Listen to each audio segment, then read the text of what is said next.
নমস্কার, আমি অর্পিতা। নমস্কার, আমি ইন্দ্রাণী। শুরু করছে বিয়ন্ড পলিটিক্স, যুক্তি, তর্ক আর গপ্প। এবার তো সব গেল। সম্বল ছিল ওই মঙ্গলসূত্রটা, সেটাও গেল দেখছি। শুনেছো খবরটা? কি খবর? কোথাকার খবর? একটু ডিটেলে বল, না হলে বুঝবো কি করে। হিন্দি সিনেমার গল্প নাকি? হিন্দি সিনেমার গল্প হবে কেন? প্রধানমন্ত্রী তো বলেছেন এবারে ওরা মঙ্গলসূত্রও কেড়ে নেবেন। একবার নয়, প্রতিটি সভায় বলেছেন তিনি। তাহলে ওটা খবর নয়, প্রধানমন্ত্রীর ভাষণ। খবর আর ভাষণের ফারাকটা আগে শিখে নে। মঙ্গলসূত্র নিয়ে তুই ভাবছিস কেন? কোন বাঙালি মঙ্গলসূত্র গলায় ঝুলিয়ে ঘোরে? হিন্দি সিনেমা ছাড়া মঙ্গলসূত্রে কোনো আবেগ আছে নাকি?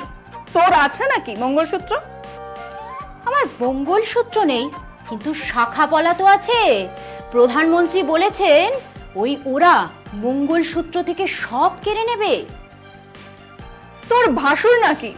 নাম নিতে অসুবিধে কোথায়? নাকি নিজেদেরই কেউ হয়? ওরা তা কারা? ওই তো সংখ্যালঘু মুসলমানেরা। কংগ্রেস ক্ষমতায় এলে সব কেড়ে নেবে, এটাই নাকি কংগ্রেসের নীতি। মোদিজি তো মাত্র 10 বছর। এর আগে দেশের সরকারে নয় করে 40-45 বছর কংগ্রেস ছিল। কই, তখন তো কেউ শোনেনি যে সংখ্যালঘু মুসলমানেরা কারোর মঙ্গলসূত্র কেড়ে নিয়েছে বা নেবে। 10 বছর মোদিজি গদিতে বসলো আর হিন্দু বিপদে, হিন্দু খতরে মে হ্যায়। তাহলে কি প্রধানমন্ত্রী ওখানে আমের আটি চুষছেন? না না, মোদিজি থাকলে সব সুরক্ষিত। এনকাউন্টার বুলডোজার দিয়ে ঠান্ডা করে দিয়েছে। মোদিজি বলেছে যদি কংগ্রেস ক্ষমতায় আসে তাহলে কেড়ে নেবে। তার মানে মোদিজি বিজেপি হেরেও যেতে পারে। অ্যাটলিস্ট মোদিজির মাথায় এই চিন্তাটা ঢুকেছে। তাহলে তাই তিনি বোঝাচ্ছেন যে কংগ্রেস যেন ক্ষমতায় না আসে, মানুষ যেন তাকে ভোট না দেয়। তাহলে 370-400 পার, এগুলো সব গল্প। আরে বাবা, বাড়ছে না, গন গন করে তো বাড়ছে। আর কদিন পর হিন্দু জনসংখ্যাকে ছাপিয়ে যাবে তারা, আর তারপর কেড়ে নেবে। ও, তাহলে কংগ্রেস বিজেপি নয়, মুসলমান জনসংখ্যা বাড়ছে, সেটাই সমস্যা। তাই তো, যেদিকে তাকাও সব মুসলমান। তাই আমাদের নেতা, আমাদের প্রধানমন্ত্রী সাবধান করে দিচ্ছেন। আবার সে একই কথা বলে চলেছিস। সেদিন তো দেখালাম যে আমাদের দেশে মুসলমান গ্রোথ রেট হিন্দু গ্রোথ রেটের চেয়ে অনেক কম, আর কিছুদিন পরে জনসংখ্যা বৃদ্ধি বন্ধ হবে। তার মানে জন্ম মৃত্যু হার সমান। ইনফ্যাক্ট গোটা পৃথিবী সেই পথে হাঁটছে। সেদিন দেখালাম কিনা? তাহলে আমাদের প্রধানমন্ত্রী ওরকম বলছেন কেন? উনি কি মিথ্যে বলছেন? আরে এটা প্রথমবার নয়, উনি বহুবার বহু রকম ভাবে মিথ্যে বলেছেন। এবার আরো বেশি করে বলছেন, কারণ ভয় পেয়েছেন যে পায়ের তলা থেকে মাটিটা খসে যেতে পারে। তাই ঘৃণা আর বিষ ছড়িয়ে তার শেষ লড়াইটা লড়ছেন। আপকি বার 400 পার, আপকি বার 370 পার। দেশের চাণক্য বলেছেন, মোদিজি তো পার্লামেন্টেই বলেছেন। বেশ, তাহলে একবার আমাদের হিসেবটা শুনে নাও। না, আমরা কংগ্রেস নই, আমরা বিজেপি নই, আমরা তৃণমূলও নই। সাংবাদিক হিসেবে আমাদের কি মনে হচ্ছে সেই হিসেবটা একবার মন দিয়ে শুনে নাও। প্রাথমিকভাবে আয়েগা তো মোদিহি বা আপ কি বার 400 পার ইত্যাদি স্লোগান তোলা গদি মিডিয়া হঠাৎই একটু ব্যাকফুটে, অন্য স্বর শোনা যাচ্ছে।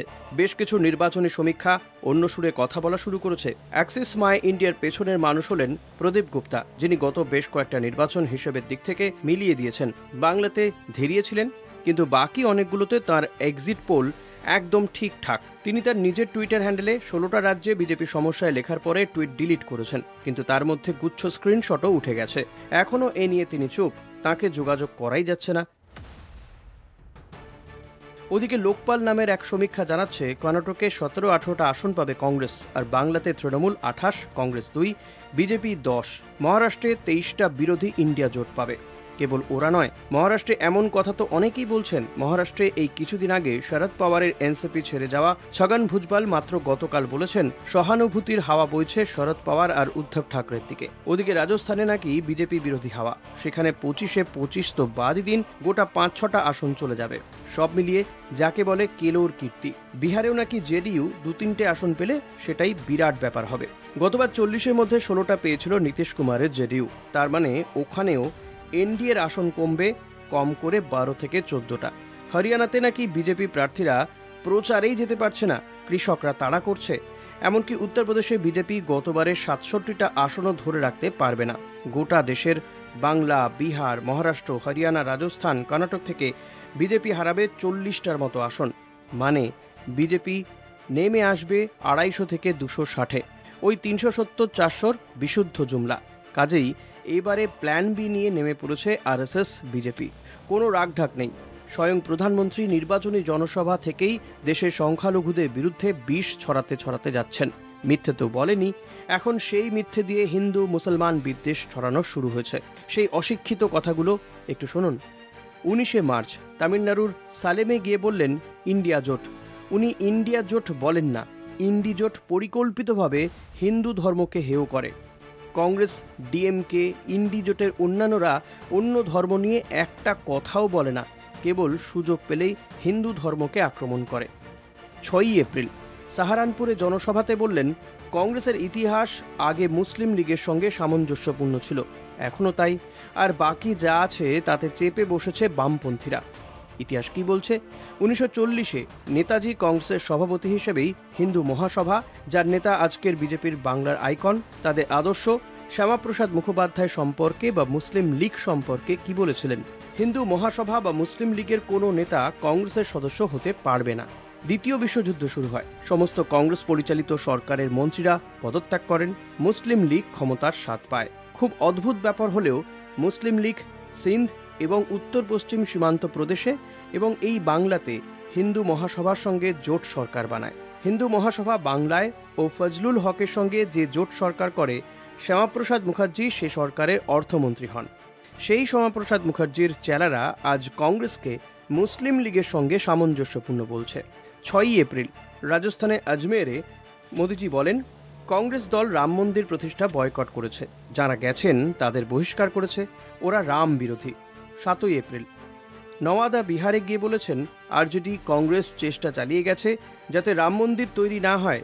ভগবান রামের সঙ্গে এদের শত্রুতা, রামনবমী আসছে, এদের শাস্তি দিন। 11ই এপ্রিল ঢোলপুর রাজস্থানে গিয়ে বললেন কংগ্রেস জামানাতে রামনবমীর মিছিলে ঢিল ছোড়া হতো, তুষ্টিকরণের জন্য মন্দির ভাঙা হতো। 19শে এপ্রিল আমরোহা উত্তরপ্রদেশে গিয়ে বললেন কংগ্রেসের শাহজাদা বলেছেন যে দ্বারকাতে যেখানে আমি পুজো করলাম সেখানে নাকি কিছুই নেই, ওরা সনাতন ধর্মকে ঘৃণা করে, হাজার হাজার বছরের ভক্তিকে এরা নাকচ করে দিচ্ছে। 21শে এপ্রিল বানসোয়ারাতে গিয়ে বললেন আপনাদের মা বোনেদের সোনারূপ মঙ্গলসূত্র ছিনিয়ে নেবার কথা বলছে এরাই আগে বলেছিল দেশের সম্পত্তির আসল হকদার মুসলমানেরা, আপনাদের সোনা মঙ্গলসূত্র কেড়ে এরা মুসলমানদের দিয়ে দেবে। বিষ উগরোচ্ছেন। 10 বছরে দারিদ্র্য বেড়েছে, বৈষম্য বেড়েছে, দেশে অর্থনীতি খারাপ হয়েছে, বেকারত্ব বেড়েছে, জিনিসপত্রের দাম বেড়েছে, কৃষকদের রোজগার কমেছে। আজ নির্বাচনের আগে সেই প্রশ্ন উঠছে, আর তা তোলার আগেই একজন চৌখস ব্লাফবাজের মতো তিনি ব্লাফ দিচ্ছেন। 370 আর 400 পারের গল্প বলছেন, বাস্তবে চাকা ঘুরছে, খেলা ঘুরছে, ওনার ব্লাফ ধরা পড়ে যাচ্ছে।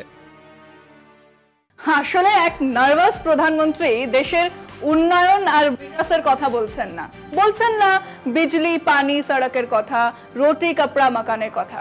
এখন তিনি সাম্প্রদায়িক কার্ড খেলে মানুষের মধ্যে ভাগ করে নিজের গদি শুধু বাঁচিয়ে দেওয়ার চেষ্টা করছেন। তাহলে আমার মঙ্গলসূত্র, ওই শাঁখাপলার কথা তুই বলিস, তাহলে দেশের আম বাঙালির শাঁখাপলা কিনতে খরচ হয় 100 টাকা, আর দেশের আম জনতা 31 টাকায় মঙ্গলসূত্র কিনে 151 টাকা দক্ষিণা দিয়ে বিয়ে সেরে ফেলে। দেশের 37% মানুষের কাছে 1 গ্রাম সোনাও নেই।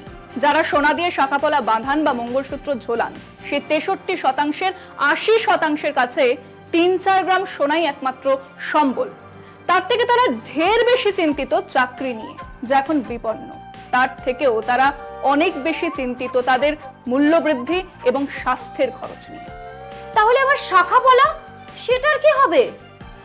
দেশের লক্ষ লক্ষ মানুষের ওইটুকু সোনা বাঁধানো শাখা পলা মঙ্গলসূত্র বন্ধক দিয়ে কেউ বাড়ির চিকিৎসা ব্যবস্থা করে, কেউ ছেলেমেয়ের পড়াশোনার ব্যবস্থা করে, কেউ বাড়ির ছাদের ব্যবস্থা করে। আগে তাদেরগুলো ফেরত আসুক, তারপর না হয় তোমারটা নিয়ে ভাবা যাবে। আজ সময় হয়ে গেছে। আমাদের ঝগড়া চলবে, আগামীকাল আবার হাজির হব বিয়ন্ড পলিটিক্স, যুক্তি, তর্ক আর গপ্প নিয়ে। আজ এখানেই শেষ করছি। শেষ করার আগে বলি, আমাদের এই যুক্তি, তর্ক আর গপ্পে যারা থাকতে চান তাদের করতে হবে একটা ছোট্ট কাজ। 30, 40 অথবা 50 সেকেন্ডের একটা ভিডিও করে আপনাদের বক্তব্য পাঠিয়ে দিন আমাদের কাছে, আমরা দেখাবো সেটা। হ্যাঁ, আর বলে রাখি, হরাইজন্টালি কাউকে ফোনটা ধরতে দিন, তারপর রেকর্ড করুন এবং আমাদের পাঠিয়ে দিন। তবে 50 সেকেন্ডের বেশি যেন ভিডিওটি না হয়। আমরা আপনাদের শামিল করব আমাদের অনুষ্ঠানে। আজ চললাম, নমস্কার। নমস্কার।